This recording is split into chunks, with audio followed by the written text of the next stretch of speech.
ఒకప్పుడు అమ్మాయిల్ని ఎక్కువగా బయటికి పంపించేవాళ్ళు కాదు. అబ్బాయిల మీద కూడా అనేక ఆంక్షలు ఉంటూ ఉండేవి. మీ పిల్లల్ని అలా ఆంక్షల మధ్య పెంచారా, లేకపోతే పూర్తి స్వేచ్ఛనిచ్చారా? అంటే మాకు మా నాన్నగారు కానీ మా అమ్మగారు కానీ అండి మాకన్నా చాలా బ్రాడ్ మైండ్ ఉన్న వ్యక్తులండి. ఎందుకంటే పిల్లలు ఎక్కడన్నా బయటికి వెళ్తే ఇప్పుడు మేమైతే భయపడిపోతాం. మా విజయ్ కానీ మా చిన్న చెల్లి అన్నయ్య నేను అందరం కూడా ఇవాళ ఉన్న పరిస్థితిలో వాళ్ళు ఎప్పుడు భయపడేవాళ్ళు కాదండి. ఎక్కడికి వెళ్తాను వెళ్ళని ఇచ్చేవాళ్ళు, లేట్ అయినా అసలు ఏమనేవాళ్ళు కాదు. లేకపోతే ఏదైనా మోటార్ బైక్లు వేసుకున్నాం, లేకపోతే కారులో ఎట్లా పడితే ఎట్లా వెళ్ళినా సరే ఏమనేవాళ్ళు కాదు.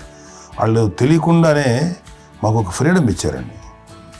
సో దట్ అదే ఆ ఫ్రీడంలో భాగమే అన్నయ్య కానీ ఇండస్ట్రీకి వెళ్ళాలంటే కూడా ఒక వ్యక్తి ఒక కొడుకు ఒక గొప్ప కెరీర్ని పర్సూ చేసుకుంటూ వెళ్తున్నప్పుడు నాన్నగాని అమ్మగానే ఓపెన్ మైండ్ తోటి అసలు నువ్వు వెళ్ళినా ఎంతకాలం వెళ్తావు, నువ్వు ప్రయత్నించని చెప్పి అలా వదిలేశారండి. అన్నయ్య కూడా ఏంటంటే మోస్ట్ రెస్పాన్సిబుల్గా వెళ్ళి చాలా మేజర్ అమౌంట్ అన్నయ్యకి కూడా పెద్ద అమ్మకు వందలు ఇచ్చేది కాదు. కరెక్ట్గా ఆ ఇన్స్టిట్యూట్లో చదువుకునేటప్పుడు ఎంత ఇవ్వాలో కరెక్ట్గా ఇచ్చేది. తనకి ఎక్స్ట్రా ఖర్చు పెట్టుకున్నట్టు అట్లా ఉండేది.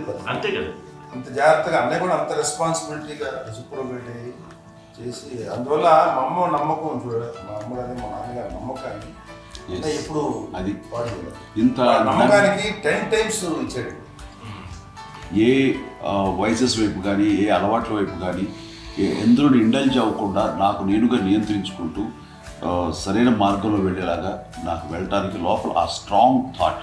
అడగగానే వాళ్ళు రెసిస్ట్ చేస్తే ఇచ్చారా నాకు ఆపేశారు అని ఏదో చిన్న రిలక్టెంట్ ఫీలింగ్ ఉంటుంది. వాళ్ళ మీద చిన్న కోపం నిరసన ఉండేది. వాళ్ళు అలా లేకపోవడానికి వాళ్ళు వెంటనే అడిగిన వెంటనే జాగ్రత్త అనే నిర్ణయం ఉండేది.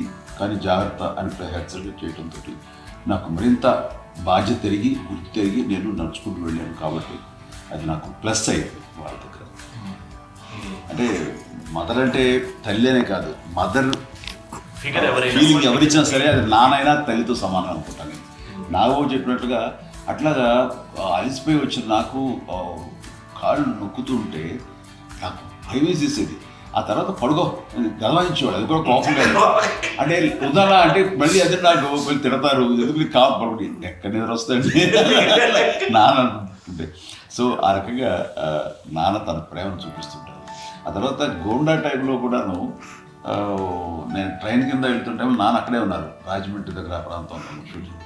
ఆయన చాలా కోపం చేస్తుంది, ఇలాంటి చేస్తుంటావు నువ్వు, ఏదైనా అయితే ఏంటి అది చెప్పి. ఏం పర్లేదన్నా ఏమవుతుందో అన్ని రకాల సేఫ్టీ అన్ని రకాల జాగ్రత్త తీసుకున్నావు. ఈ రోజు ఉన్న సేఫ్టీ అప్పుడు లేదు. అయినా సరే రేపు పొద్దున నీ కొడుకుడు ఇలాంటి పరిస్థితులు నీకు తెలిసి వస్తారు అప్పుడు అనేవాడు. ఎన్నిసార్లు ఆ మాట అనేవాళ్ళు. నాకు నిజంగానే మగధీర టైంలో గుర్రం ఎక్కుని అటు రోడ్డు మీద పడిపోయేది అని అన్నప్పుడు నాకు ఆ ఫస్ట్ టైం ఆ ఫీలింగ్ కలిగింది.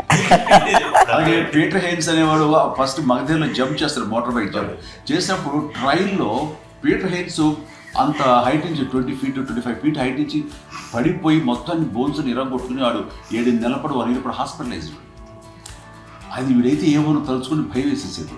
అప్పుడు నాన్న గుర్తుకొచ్చేవాడు, ఓహో వాళ్ళ టెన్షన్ ఇంతే లేవు, మనకి మన కొడుకు వస్తే తెలియదు ఈ మాట నాన్న ఎప్పుడో అన్నారని అనిపిస్తుంది. Sweet memories. మరి అత్త కోడళ్ళ మధ్య అనుబంధం ఎలా ఉంటుంది? సురేఖ్ గారితో మీకున్న అనుబంధం గురించి చెప్తారా? మాకండి కోడలు కాదండి, నా కూతురండి. అంత బాగుంటాం మేమిద్దరం కూడా.